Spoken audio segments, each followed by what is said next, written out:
Welcome to Kenton Teaches. Enjoy the video. In this video, I will show how to play Another Love on the guitar, easy method. Start by placing a capo on the neck if you need the original key, then learn 4 simple open chord shapes and practice switching between them slowly. Focus on downstrokes first to lock the rhythm, then add light upstrokes to match the song's feel.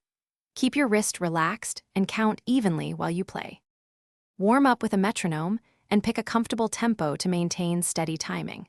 Start with a simple down-up strumming pattern and emphasize beats 2 and 4 to create the song's pulse.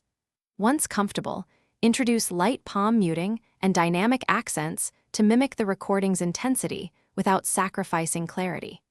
Gradually raise the tempo only when chord changes stay clean and the rhythm feels natural to you. If you're enjoying this lesson, please subscribe and like so I can keep making helpful tutorials. Quick recommendation: the Echo Dot smart speaker brings your practice to life with clear sound for backing tracks and tempo apps, and it fits neatly beside your amp or on a shelf.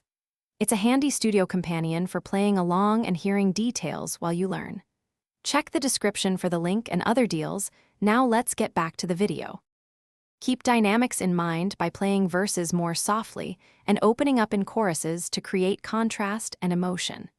Add simple hammer-ons on chord changes to give the arrangement a melodic lift without making it harder. Listen to the vocal phrasing and let your strumming breathe around it so the guitar supports the song instead of competing with the melody. Practice sections separately and then stitch them together smoothly. Thanks for watching. Please subscribe if this video was helpful.